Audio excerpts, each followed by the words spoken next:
मीठी Hindi novel part 13। Hello India, hello India. बड़ों को ढेर सारा प्रणाम, छोटों को ढेर सारा प्यार। और मेरे सारे सब्सक्राइबर कैसे हैं आप सबको ढेर सारा Ram Ram, Ganpati Bappa Morya. Welcome back to my YouTube channel Simmi की डायरी में आप लोगों का ढेर सारा स्वागत है। दोस्तों, इसके पहले का एपिसोड मीठी का हिंदी नॉवल पार्ट 12 में आप लोगों ने देखा कि डॉक्टर समीर को कुछ सीडी फुटेज वगैरह मिलते हैं पेन ड्राइव और एल्बम के रूप में, और वो उसे देखता है। उसके बाद जब वो सो जाता है, एक पेन ड्राइव उसका रह गया था देखने के लिए, तो वो देख लेता है। उसके बाद सोता है और फिर जा करके वो ऑफिस जाता है हॉस्पिटल। तो वहां उसे फोन आता है, तो वो मिठी के साथ वक्त बिताता है। मिठी का बर्थडे था, तो खाना पीना वहीं से खा के वो घर आ रहा है। तो उसे बोलती है सालू कि हनी दीदी का फोन आया था, आप बात कर लीजिए। तो अपने रूम में फ्रेश हो जाता है और हनी से बातचीत करता है। बातचीत कर लेने के बाद जो है सो वो फिर बेड पर लेटा हुआ है, और बेड पे लेटे लेटे जो है सो कपूर साहब की फैमिली के बारे में और फिर अपने बारे में सोचता रहता है कि कितना बड़ा फैमिली है, कितना बड़ा परिवार है। उसके सारे सदस्य की बातें उसके याद आ रही है, और प्रभात बेड पर लेटा लेटा सोच रहा है। तो यहाँ तक मैं आप लोगों के समक्ष रख दिया है 12 पार्ट में। अब मैं 13 पार्ट में आप लोगों के समक्ष रखने जा रही हूँ, तो देखिए कैसा लगता है। प्रभात बेड पर लेटा लेटा कसमसा रहा था, क्या करे क्या ना करे। एक तरफ हनी है, उसके 2 बच्चे, इतना बड़ा और प्यारा परिवार, सभी उसे कितना प्यार करते हैं, कितना इज्जत देते हैं, कभी किसी चीज की कमी नहीं अखड़ती। कहाँ वो जिंदगी भर अकेला रहा, उसकी लाइफ में तो बस वो था और उसकी माँ, यही थी उसकी जिंदगी। और कहाँ ये कपूर फैमिली, कितना बड़ा, कितना सुलझा, सभी में कितना प्यार है, कितना सुकून है। प्रभात जितना सोचता उलझता जा रहा था, उसे समझ में नहीं आ रहा था कि वो करे तो क्या करे। हनी उसे कितना प्यार करती है, पर उससे नहीं, पर वो तो अपने समीर को चाहती है, मुझे नहीं। उसे तो ये भी नहीं पता कि मैं कौन हूँ। मेरे अस्तित्व पर तो जैसे सवाल ही पैदा हो गए हैं। मैं खुद को क्या साबित करूँ और कैसे, और इसका नतीजा क्या होगा। मेरा चेहरा, मेरी पहचान, कुछ भी मेरे पास नहीं। डॉक्टर प्रभात जितना सोचता उलझता चला जाता है। उसके समझ में नहीं आ रहा था कि क्या करे और क्या ना करे। कपूर साहब इंडिया चले गए थे, वहां से फोन आया था। डॉक्टर प्रभात ने उससे बिल्कुल ठीक ठाक बातचीत की थी, ना ही हकलाया था, ना ही घबराया था, कहीं डैड को शक न हो जाए। वैसे भी उसे यह विश्वास भी नहीं हो रहा था क्योंकि डैड कुछ गलत कर सकते हैं। उसने एक बार सोचा कि डैड को सब बता दूं, उनसे ही बातें कर देखता हूं, पर हिम्मत जवाब दे गई थी। कपूर साहब के कहने पर ही प्रभात ने सारे फाइल पर खुद साइन करके सारे डॉक्यूमेंट्स बैंक और प्रोजेक्ट मैनेजर को सौंप दिया था। सारे फाइल उन्होंने ठीक से एक बार नहीं बल्कि कई बार पढ़ी थी कि कहीं कोई गड़बड़ ना हो जाए। पावर ऑफ एटॉमी हनी और उसके दोनों के नाम पे 50-50% का था। कपूर साहब के नहीं रहने पर उन दोनों को ही डिसीजन लेने का पूरा हक था, पर ऐसा अक्सर हनी ही करती थी। उसे कभी भी इस तरह का मौका नहीं मिला था। प्रभात सारे कागज के जिरोक्स बनवाकर उसे डैड के सेफ में रख दिया था। इस बार फिर से उसकी नजर उसी चाबी पर आकर टिक गई थी। आखिर ये चाबी किस चीज की है, उसने ढूंढना शुरू कर दिया था। सारे अलमारी, सारे सेफ चेक कर लिए, पर कुछ भी हासिल नहीं हुआ। वो हार मान गया। तभी उसकी नजर सीसीटीवी कैमरे पर पड़ी। ये क्या, अगर इस दिन क्या फुटेज आ गया तो? उसने टेबल पे चढ़कर कैमरे को निकाल लिया, फिर उसे नीचे रख दिया। उसने उसके शटर ऑफ कर दिए। तभी उसकी नजर कैमरे के नीचे रखे फोटो पर पड़ी। फोटो, और वो भी यहाँ पर्दे के पीछे छुपा हुआ। क्यों, आखिर क्यों? उसने जैसे ही फोटो को छुआ वो खिसक गया। अंदर एक छोटा सा रैक था जिसमें कुछ सीडी और शायद बैंक और लॉकर के सेफ की चाबियां थी। ये क्या? प्रभात चहक उठा। उसने सीडी को लेकर रख लिया, बाकी चाबियां वहीं रखकर फोटो फ्रेम को ठीक किया, पर्दे ठीक किए, फिर सीसीटीवी कैमरा लगाने जा रहा था कि चौंक गया। ये क्या, ये तो कैमरा है ही नहीं, ये है क्या?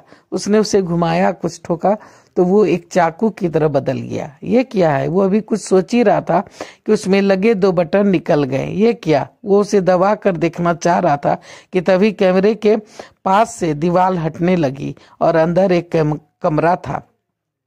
ये क्या? वो अंदर गया, वो देखा कि बहुत बड़ा मॉल था, ऑपरेशन थिएटर की तरह। वो घूम घूम के देख रहा था। तभी उसमें से पीछे की ओर एक दरवाजा देखा। उसने खोला तो वो हॉस्पिटल के पीछे का हिस्सा था। प्रभात का दिमाग ठनका, यही का तो फोटो है वो, पर कुछ क्लियर नहीं है। शायद ये कोई इमरजेंसी वार्ड है, तब कभी कोई दुर्घटना होने पर बाहर निकलने का रास्ता, या फिर कोई इमरजेंसी होने पर डायरेक्ट पेशेंट को इस वार्ड तक पहुंचाने का मार्ग है ये। समीर ने पीछे का दरवाजा लॉक किया, फिर बाहर आ गया। वो फिर से दरवाजा बंद कर उस कैमरे को ठीक से लगा दिया था। सब परफेक्ट था, फोटो भी परफेक्ट जगह पर लगा दिया।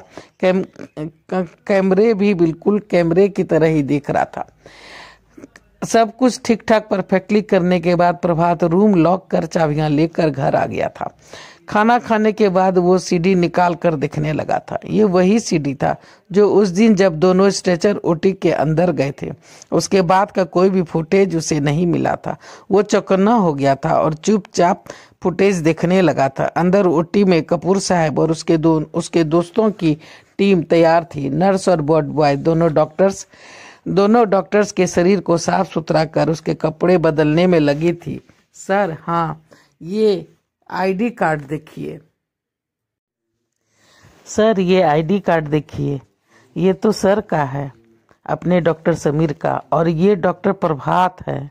कौन प्रभात? देखें, अरे ये तो वही लड़का है जिसने मेरी जान बचाई थी।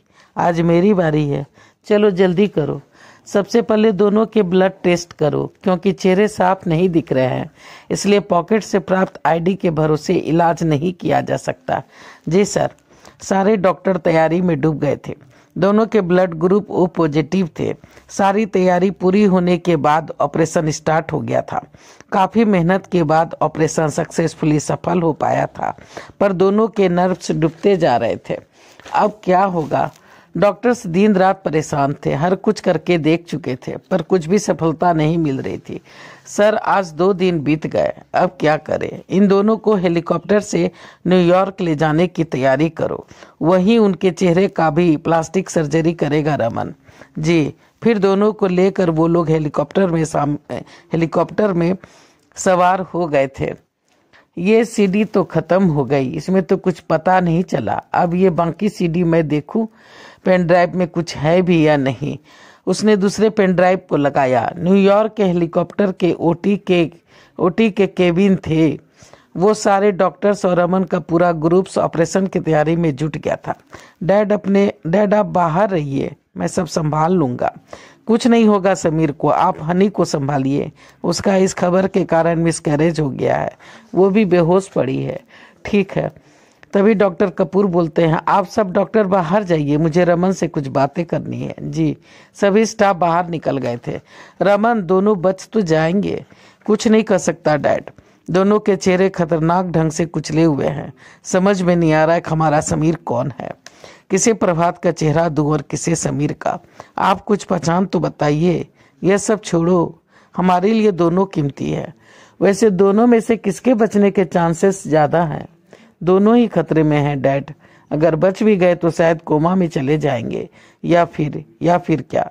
शायद तुम याददाश्त की बातें कर रहे हो। हाँ डैड। कोई बात नहीं, ये सब बात की बात सोचेंगे। पहले तुम प्लास्टिक सर्जरी करो, फिर सोचेंगे। 1 मिनट। कपूर साहब थोड़ी देर रुकने के बाद बोले, इन्हें अपना समीर का चेहरा देना।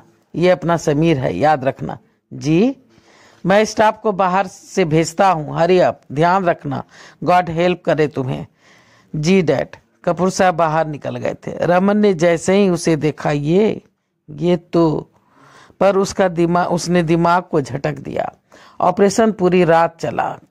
काफी कॉम्प्लिकेटेड केस था। दूसरे दिन ओटी में डैड क्या दोनों कोमा में चले गए। प्लास्टिक सर्जरी तो सफल हो गया है, पट्टी पूरे 2 महीने बाद खुलेंगे, पर क्या? इनका बचना नामुमकिन है। हार्ट बीट बिल्कुल धीमी है। प्लास्टर वगैरह करके हाथ पैर की हड्डियां तो जुट गई है, पर ब्रेन का क्लोटिंग पूरी तरह से हट नहीं पाया है। किडनी भी रिस्पॉन्स नहीं कर रही है डैड। क्या? हाँ डैड। खैर, भगवान की जैसी मर्जी। उधर हनी भी अभी तक बेहोश है, पता नहीं उसका क्या होगा। 2 दिन बाद ही फिर डॉक्टर प्रभात की मौत की खबर न्यूज और मीडिया के थ्रू आ गई थी। फिर इस सीडी फुटेज में भी, पेन ड्राइव में भी वही सब कुछ था जो डॉक्टर समीर के पहले देखे हुए सीडी फुटेज में था। तो चलिए दोस्तों, मैं मीठी का 13 एपिसोड यहीं पे समाप्त करती हूँ। 14 एपिसोड लेके फिर मैं आप लोगों के समक्ष आ जाऊंगी। और मीठी खत्म होने के बाद मैं एक नया नॉवेल डैड मेरी शादी करा दो जल्दी ही आप लोगों के समक्ष रखूंगी। और ये नॉवेल मैंने 2020 में लिखा है। जब मैं इसे लिख रही थी या लिखने वाली थी तो उसके पहले भी मैंने किसी अपने वीडियो में इसका जिक्र किया था। अगर आप हमारे पुराने वीडियो को देखेंगे तो शायद इस बात का जिक्र किसी न किसी वीडियो में आपको मिल जाएंगे। हमारे पुराने वीडियो जिसमें मैं फेस दिखा करके वीडियो डाला करती थी वो काफ़ी अच्छे सब हैं। अब चूंकि काफ़ी बीमार रहती हूँ, तबीयत ठीक नहीं रहती है और हाउस वाइफ हूँ, सारी जिम्मेदारी मुझ पे है, तो काम करते करते वक्त नहीं मिलता कि तैयार होकर के मैं वीडियो डाल सकूं। तो इसलिए क्लिप डाल के वीडियो डाल रही हूं। और पहले तो मैं कुछ भी नहीं जानती थी, एडिटिंग वगैरह अभी भी नहीं जानती हूं। लेकिन दोस्तों अभी भी एडिटिंग वगैरह अच्छी तरह से नहीं जानती हूं और शायद मैं उस तरह से प्रेजेंट भी नहीं कर पा रही हूँ जैसे अन्य यूट्यूबर प्रेजेंट करते हैं। ना टैक्स वगैरह लगा पाती हूँ, ना ही एसईओ वगैरह जानती हूँ। लेकिन चूंकि राइटिंग से संबंधित है, इमोशन की बात करती हूँ, फीलिंग्स की बात करती हूँ और उम्मीद करती हूँ कि शायद किसी न किसी रोज मेरी फीलिंग्स आप लोगों को छू सके, आप लोगों के मन को झकझोर सके और कुछ सफलता मुझे मिल सके। तो चलिए सपोर्ट कर दीजिए। सपोर्ट करने के लिए सब्सक्राइब कीजिए, लाइक कीजिए, शेयर कीजिए, कमेंट्स कीजिए और बेल बटन को दबाना नहीं भूलिएगा, क्योंकि जब मैं वीडियो डालूंगी तो आपको नोटिफिकेशन मिलेंगे। अब मैं अपनी वाणी कहीं पे विराम देना चाहती हूँ। जय भोलेनाथ, हर हर महादेव। और आप लोगों का ढेर सारा थैंक्स वीडियो को शुरू से अंत तक देखने के लिए और अपना सपोर्ट बनाए रखने के लिए।